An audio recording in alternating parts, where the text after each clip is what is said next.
متاسفانه مسلمان ها نسبت به دعا سستی و کوتاهی دارند. این مطلب بسیار مهم هست که ما در 24 ساعت یک ساعتی و یک وقتی تعیین بکنیم برای دعا نیایش. وقتی که توفیق داریم که ما در روز تقریبا تمام روز چیزی نمیخوریم، روزه میگیریم به خاطر پروردگارمون، به خاطر رضای مولا، و وقتی که توفیق داریم در نمازهای تراویح شرکت میکنیم، 20 رکعت نماز میخوانیم، توفیق داریم در 24 ساعتیمون 5 وقت نماز میخونیم، بیشتر نمازها را با جماعت میخوانیم، لذا یک ساعتی، یک لحظه ما اختصاص بدیم به دعا و به نیایش، بالخصوص دعای انفرادی.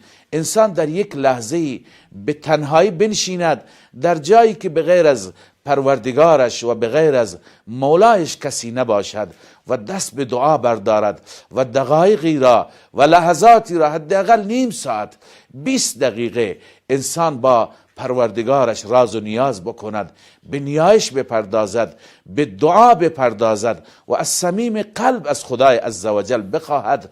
خدای عزوجل قطعا اجابت میفرماید. ما کار میکنیم، ما تلاش میکنیم، به اندازه وسعمون، به اندازه توانمون روزه میگیریم، نمازمون را میخوانیم، اما مزدمون را کمتر دریافت میکنیم. گرچه خدای عزوجل به هر انسانی اجر و پاداش به اندازه اعمالش و بیشتر از اعمالش عنایت میفرماید، اما مهم این است که در این شبها و در این روزها که شبهای رحمت هستند، شبهای اجابت دعا هستند، هر مسلمانی، هر جوانی تنها با پروردگار خودش نیم ساعت خلوت بکند، نیم ساعت و 20 دقیقه در یک خانه تنها فقط و فقط به نیایش، به دعا بپردازد و اشک بریزد. واقعا این اشک ریختن خیلی اجر و پاداش دارد. ما در روایتی داریم که در روز قیامت خدای عزوجل بندگان مختلفی را مورد رحمت و مورد لطف و فضل خودش قرار میدهد. 7 گروه را رسول مکرم صلی الله علیه و سلم فرمودند که خداوند زیر سایه عرش رحمت خودش جای میدهد.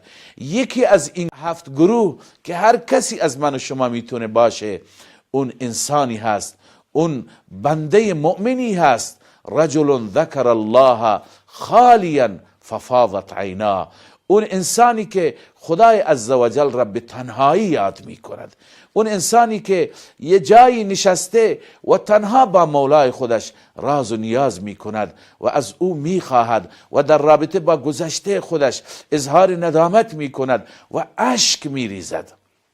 ففاضت عینا، چشمانش اشکبار میشه، چشمانش جاری میشه.